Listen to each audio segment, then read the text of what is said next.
இந்த சொல்லாற்றல் அவருக்கு பலமானதாக இருக்குமே தவிர அவரோட பலவீனமாக ஆகிவிடக்கூடாது, அது அவலாக ஆகிவிடக்கூடாது என்பதை கழகத் தலைவராக மட்டுமல்ல, மேலிருக்கக்கூடிய அக்கறை கொண்டவனாகவும் அறிவுரை வழங்குகிறது. வாரிசு சொல்லை கேட்டாலே சிலருக்கு எரியுது,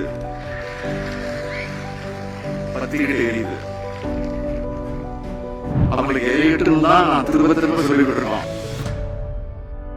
திராவிட இயக்கத்தினுடைய வேறாக விலகும் நீதி கட்சியினுடைய முன்னோடிகள்ல ஒருவரான திராவிட அறநெறியாளர் தமிழவேல் பி.டி. ராஜன் அவர்கள் குறித்த வாழ்வே வரலாறு நூலை நீதி கட்சியினுடைய வழித்தடத்தில் உருவான திராவிட முன்னேற்ற கழகத்தின் தலைவராக இருந்து நான் வெளியிடுவதில் என்னுடைய வாழ்நாளில் கிடைத்திருக்கக்கூடிய பெருமையாக நான் கருதுகிறேன். 1936 ஒருங்கிணைந்த சென்னை மாகாணத்தோட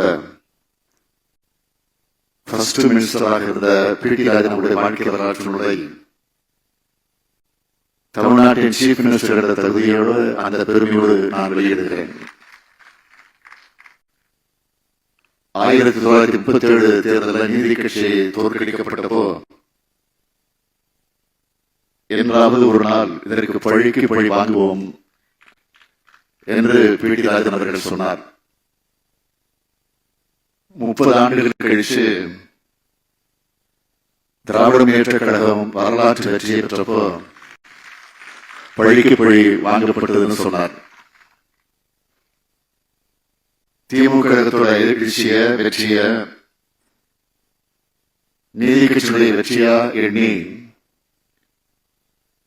நீதி கட்சி மறுபடியும் வென்றதுன்னு அவர் சொல்லி மகிழ்ந்தார்.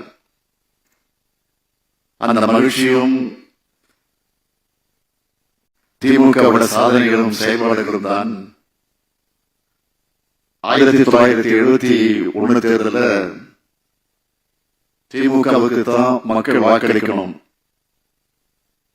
பெரும்பான்மை பலத்தோட கழக ஆட்சி தான் அமையும்னு அறிக்கை வெளியிடுறதுக்கு காரணமாக இருந்துச்சு. அந்த அளவுக்கு அழுத்தமான திராவிட இயக்க தலைவராக இருந்தவர் தான் பி.டி. ராஜன் அவர்கள். எந்த அளவுக்கு பேரறிஞர் அண்ணா அவர்களும் தலைவர் கலைஞர் அவர்களும் பி.டி. ராஜன் அவர்களை போற்றினாங்கன்னா, 1967 திமுக ஆட்சி அமைஞ்சப்போ கழக அமைச்சர்களுக்கெல்லாம் நீதி கட்சி சார்பில் ராயப்பேட்டை பகுதியில் இருக்கக்கூடிய உட்லண்ட்ஸ் ஹோட்டல்ல பி.டி. ராஜன் அவர்கள் ஒரு விருது வச்சார். அப்ப உரையாற்றினப்போ பேரறிஞர் அண்ணா சொன்னார், தன்னுடைய பெரியாரின் சமூக சீர்திருத்த கருத்துக்களை நிறைவேற்றுவேன்னு குறிப்பிட்டுவிட்டு தமிழவேல் பி.டி. ராஜன் போன்ற பெருந்தலைவர்களின் ஆலோசனையின் அடிப்படையில் எனது ஆட்சி நடைபெறும் என்று உறுதியளித்தார். பி.டி. ராஜன் அவர்களுடைய அரிய ஆலோசனைகளை நிறைவேற்றி வைக்கும் செயல் வடிவமாகத்தான் திராவிட முன்னேற்ற கழக ஆட்சி திகழ்கிறதுன்னு தலைவர் கலைஞர் சொன்னார். அந்த வழித்தடத்துல தான் நாமும் இன்னைக்கு பயணிச்சுட்டு இருக்கோம். 1973 மதுரையில் நடந்த பி.டி. ராஜனுடைய 82வது பிறந்த நாள் விழாவில் அன்னைக்கு முதலமைச்சராக இருந்த தலைவர் கலைஞர் அவர்கள் பெருமக்கள் தலைவர் கலைஞர் அமைச்சரவையில் இருந்த நாவலர், பேராசிரியர் என்.வி. பலரும் கலந்துக்கிறாங்க. அந்த உணர்வு கொஞ்சமும் குறையாம இன்னைக்கு 133வது ஆண்டு விழாவில் நம்ம திராவிட மாடல் அமைச்சர்களை கலந்துகிட்டு இருக்கு.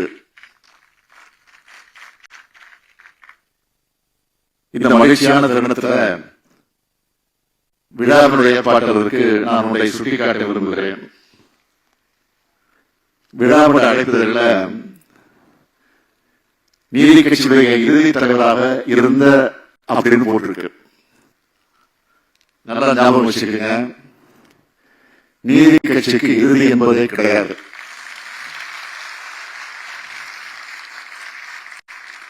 இன்னும் சொல்றேன், நீதி கட்சியின் நீட்சி தான் இந்த ஆட்சின்னு தமிழ்நாடு சட்டமன்றத்தில் நான் சொல்லியிருக்கேன். ஏன்னா 1967 நாம் ஆட்சிக்கு வந்தப்போ திராவிட முன்னேற்ற கழகம் முதலாக ஆட்சிக்கு வந்ததுன்னு சில ஊடகங்கள் எழுதினாங்க.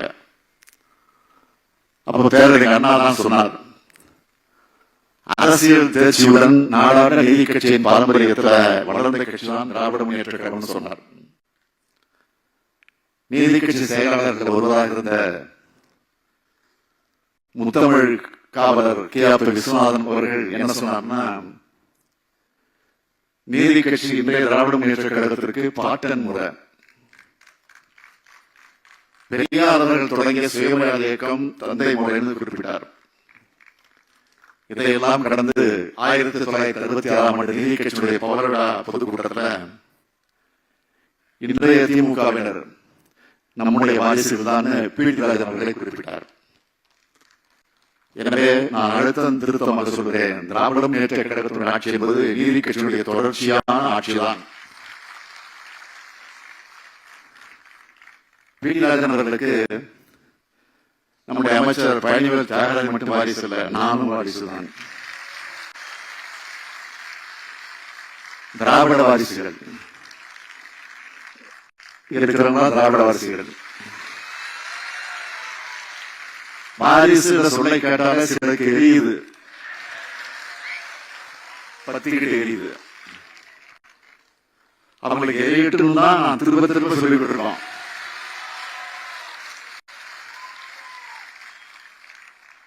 இன்னைக்கு எப்படி திராவிடத்தை ஒழிப்போம்னு சில கைக்கூலிகள் பேசிக்கிட்டு இருக்காங்களோ, அதே மாதிரி பி.டி. காலத்திலையும் நீதி கட்சியை குழி தோண்டி பாதாளத்தில் புதைச்சிடுவேன்னு ஒரு தலைவர் சொன்னார்.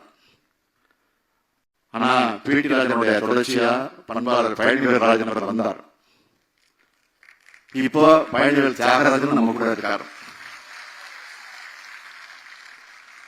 நம்ம பழனிவேல் தியாகராஜன் அவர்களை பொறுத்த வரைக்கும் அறிவார்ந்த வலிமையான வாதங்களை வைக்கக்கூடியவர். நான் அவருக்கு கூட விரும்புவது, இந்த சொல்லாற்றல் அவருக்கு பலமானதாக இருக்குமே தவிர அவரோட பலவீனமாக ஆகிவிடக்கூடாது. இதுதான் இதை நான் ஏன் சொல்றேன்னா, அது அவருக்கே தெரியும். நம்முடைய எதிரிகள் வெறும் வாயை மெல்லக்கூடிய வினோதாற்றல் பெற்றவங்க. அவங்களோட அவதூறுகளுக்கு உங்களுடைய சொல்லால் அது அவலாக ஆகிவிடக்கூடாது என்பதை கழகத்தினராக மட்டுமல்ல, மேல் இருக்கக்கூடிய அக்கறை கொண்டவனாகவும் அறிவுரை வழங்க கடமைப்பட்டிருக்கிறேன். என் சொல்லை தட்டாத பி.டி.ஆர் என்னுடைய அறிவுரையின் அர்த்தத்தை ஆழத்தை நிச்சயம் புரிந்து கொள்வார் என நம்புகிறேன். திராவிட அறநெறியாளர் தமிழ்வேல் பி.டி. ராஜன் அவர்கள் குறித்த இந்த வாழ்வை வரலாறு நூல் மிகப்பெரிய வரலாற்று கருவூலம். தனிப்பட்ட ஒரு மனிதனின் வரலாறாக இல்லாம ஒரு நூற்றாண்டினுடைய வரலாறா, நீதி கட்சியுடைய வரலாறா, நீதி கட்சியுடைய முன்னோடிகள், நீதி கட்சி ஆட்சியுடைய சாதனைகள், சுயமரியாதை இருக்கும்னு எல்லாத்த பற்றியும் இந்த நூல் மூலமாக நாம் தெரிஞ்சுக்கலாம். இப்படிப்பட்ட கருவூலத்தை உருவாக்கின பழனிவேல் தியாகராஜன் உள்ளிட்ட அனைவருக்கும் என்னுடைய பாராட்டுகள், வாழ்த்துக்கள். செய்திகளை உடனுக்குடன் தெரிந்து கொள்ள கீழ்கண்ட கேபிள் மற்றும் DTH நெட்வொர்க்குகளில் எம்நாடு செய்தி தொலைக்காட்சியை காணுங்கள். பாதகம் செய்பவரை கண்டால் நாம் பயம் கொள்ளலாகாது பாப்பா. மோதி மிதித்துவிடு பாப்பா, அவர் முகத்தில் உமிழ்ந்து விடு பாப்பா. அண்மை செய்திகளை உடனுக்குடன் தெரிந்து கொள்ள இணைந்திருங்கள் எம்நாடு தொலைக்காட்சியுடன்.